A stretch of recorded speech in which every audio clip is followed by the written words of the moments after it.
Ayan, good morning, good morning. Good morning po sa lahat. Kamusta na po? Na-miss ko kayo. Kamusta naman ang very long weekend? Sige, bago tayo mag-start magkwentuhan, let's pray muna. Father God, salamat po sa araw na to, Lord God. Salamat po sa pagising sa amin, sa another opportunity na makapagtrabaho, Lord God, makapag-produce, Lord God, para sa aming mga pamilya. Lord God, we pray for this day. Samahan nyo kami, gabayan nyo kami. We lift up our lives, Lord God. Pagalingin mo kami, Lord God, sa aming mga nararamdaman. Samahan mo kami sa aming mga trabaho. Make us productive, Lord God. Make us produce more. And also at the end of the day, Lord God, salamat. Sustain us. Always center our lives and our relationships and everything in our lives, Lord God. Salamat po. All of this, tinataas po namin in Jesus' mighty name. Amen and amen. Alright. Good morning. Gong Chi Fat Chai, or Kung He Fat Chai, para sa ating mga kapatid na Chinese, sa ating mga Phil Chinese nating mga kapatid dito sa Pilipinas at sa mga sa iba't ibang parte ng mundo. Belated Happy New Year, Happy Lunar New Year sa inyo. Okay, kamusta? Sino mga nagsilong weekend? Ay nako. Ako long rest.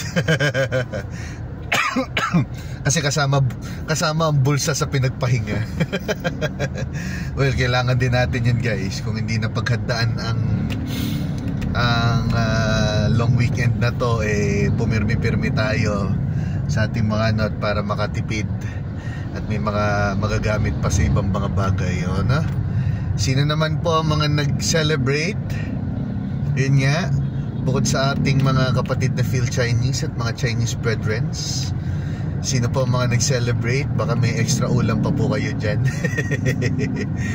Baka may mga tikoy pa pong hindi naluluto. Tumatanggap po ako. Salamat po.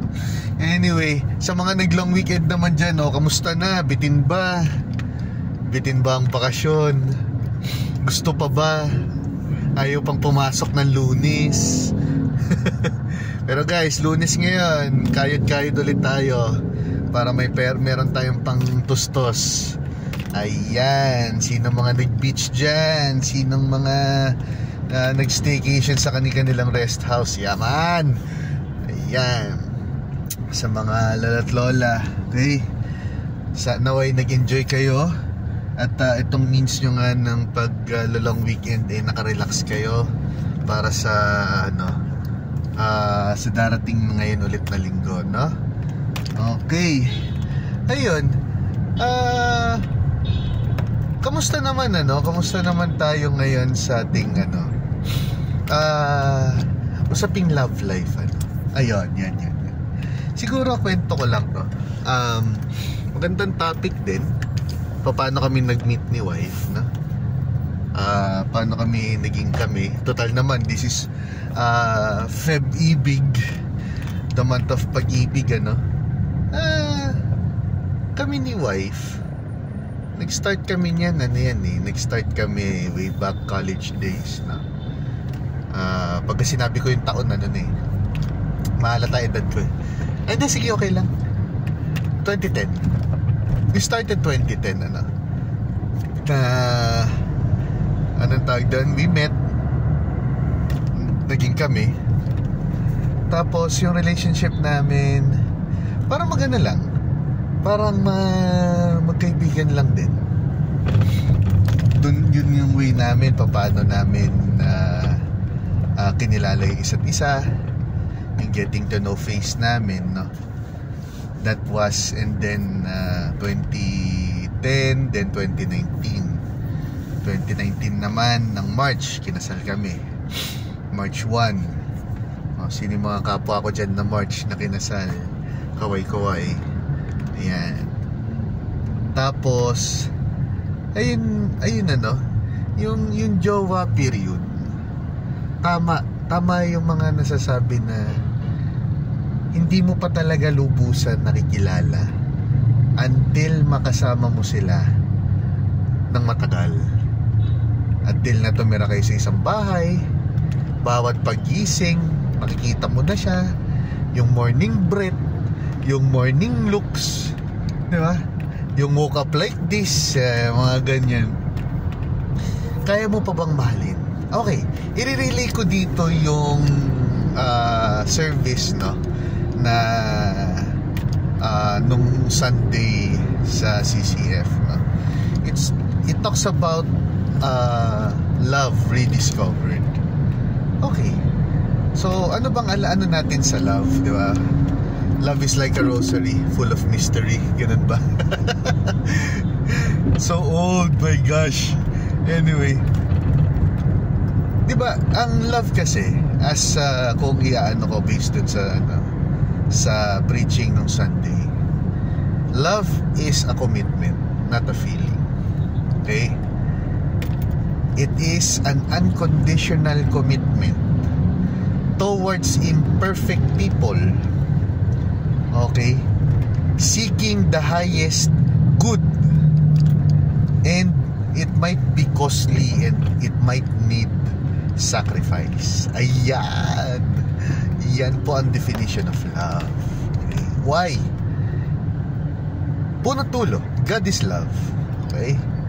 Hindi love is a rosary. Love is God, God is love.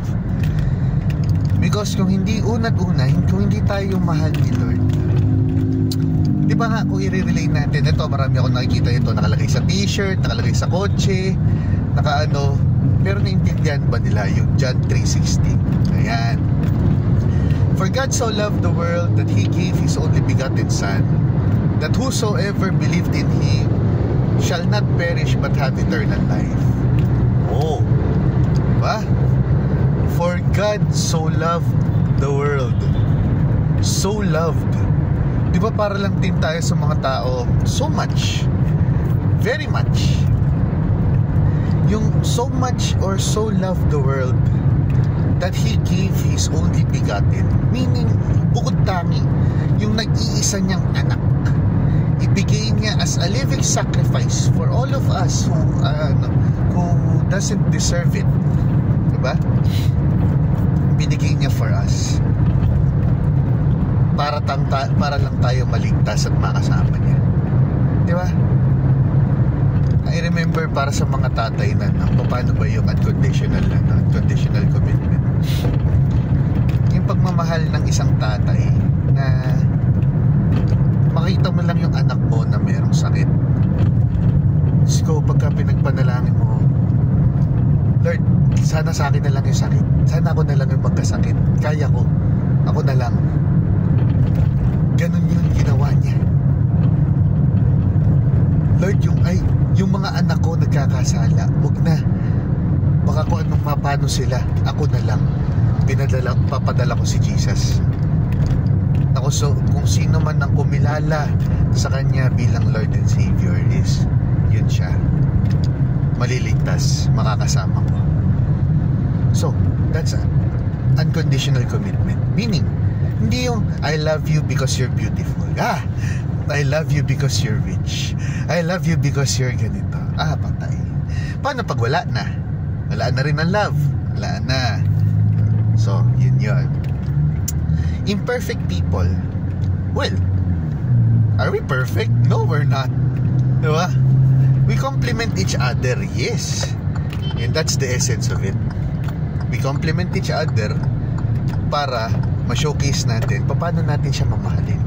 Yan nga yung nabanggit ko kanina, paggising sa umaga, nakita mo na ganito, diba? Tapos, to seek the highest good. Seeking the highest good is kung ano yung makakabuti sa Kanya ayon kay Lord. Diba? Ayaw mo siyang gawin yan kasi gusto mo mapabuti lamang siya. Diba? You rebuke in love. Oh, alam mo mahal kita, pero hindi ko gusto yung ginagawa mo, kaya pasensya na, sasabihin ko to sa'yo. Ganon yun. Diba? Paano? Mga magulang, ganyan tayo dapat. Mahal natin mga anak natin, pero pag ayaw natin behavior nila, sabihan natin, wag natin konsentihin. nakalagay din sa Bible na kung sino man ang hindi pumaparusa ng mga anak, nilalaki yan ng hindi walang kinikilalang respeto. Okay? Nakalagay din yan. Tapos, it may be costly. Why? Kasi, it may cost you something. It may cost you your time. It may cost you your effort. It may sacrifice your, cost time, sacrifice your time, sacrifice your effort para sa ikabubuti ng tao. Yan ang love. Unconditional commitment. Talaga. Okay? Kaya kami ni wife, kahit ngayon mag-asawa na kami, yes, nakikilala namin mas lalo pang isa't isa. Nakikilala namin yung mga ano pa namin. We try to complement, we try to adapt, and we try to blend sa each other with God in the center. Siyang tagahalo sa amin dalawa. May mga nakakapansin nga daw how we work our family, paano namin alagaan ng anak namin, paano kami kasi si Lord naman ang nag-orchestrate nun, hindi ako, no? Binibigyan lang ako ng wisdom ni Lord paano, kasi I prayed for it. I prayed to become a better father and to become a better husband. Yun ang pinanalangin ko. Bigyan niya ako ng wisdom for that. Alright, so para sa natin today, no? If you have any comments or any inputs din, mapagkwentuhan natin sa susunod na video. Salamat po. By the way po pala, shoutout sa Helmeters na isa po sa mga subscriber natin, at sa channel po ni Kuya Nilo, no? Na ang ating Kuya Nilo na mekaniko. Yan. Salamat po sa pag-like sa channel na to. Okay, yun po. So susunod po ulit, maraming salamat. Ingat po kayo dyan.